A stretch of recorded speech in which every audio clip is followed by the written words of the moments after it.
This UH Energy Symposium is presented by ExxonMobil.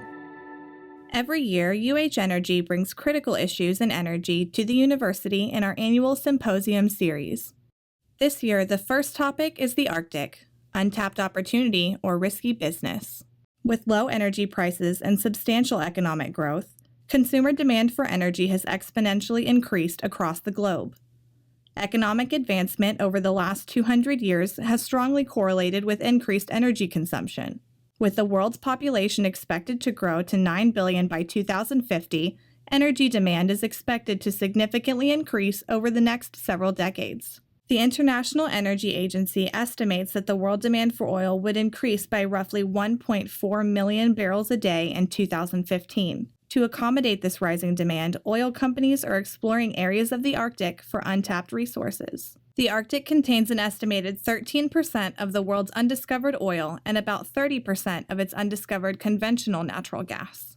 Operators are already drilling over land in the Arctic. About 1/3 of Arctic area reserves in shallow water have been lightly explored, even though it is the largest geographic area on Earth with a vast amount of probable resources. In 2012, Shell attempted to begin drilling in the Arctic. The Kulik and the Noble Discoverer, two of the oldest drill ships, were hurriedly refurbished and sent to sea. Both drilling ships saw torrential storms, creating a domino effect of complications. The Discoverer immediately saw multiple equipment failures, and the ship was impounded by the Coast Guard. Eventually, the Kulik also became unmanageable and let loose, wrecking on the shore of an uninhabited island in the Pacific. In the U.S., the Bureau of Ocean Energy Management, or BOEM, manages the exploration and development of offshore energy and marine mineral resources on the U.S. Outer Continental Shelf. This includes the Arctic and the area that lies within 200 nautical miles of the Alaskan coast. BOEM regularly releases a 5-year plan for the sale of oil and gas leases. Before an area is proposed for leasing and included in the 5-year plan, 7 factors must be considered, from environmental sensitivity to the laws and policies of the affected states involved. An environmental impact study is prepared and the public is provided with a number of opportunities to comment on the proposed activity. The most recent 5-year plan included the sale of leases in the Chukchi and Beaufort Seas above the Arctic Circle. Off of the northern coast of Alaska lies nearly 120 million acres with an estimated 25 billion barrels of oil and 120 trillion cubic feet of natural gas in probable reserves. In 2007, the environmental impact study was drafted for the proposed lease areas and open for public comment.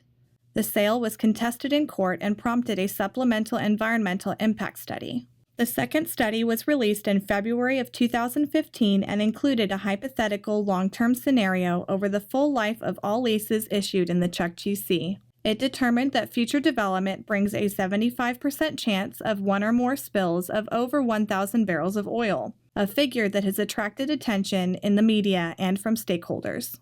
In March of this year, the Department of the Interior upheld the schedule of lease sales and in May approved Shell's exploration plan. In August, Shell was granted the final permit allowing the corporation the approval to drill below the ocean floor. Questions on the safety of drilling in the Arctic are still being contested, and we invite you to join us on September 24th at 5:30 p.m. in the UH Student Center South, Houston room. The symposium will feature a panel of guest speakers, including Jed Hamilton, Senior Arctic Consultant at ExxonMobil, Kevin Harun, Arctic Program Director at Pacific Environment, Bob Reiss, American author of Nonfiction and consultant on Arctic issues, and Peter Van Tine, Managing Partner at Bessenyey and Van Tine, L.L.C. Moderating the symposium is Richard Haut, Program Director of Energy Production at the Houston Advanced Research Center.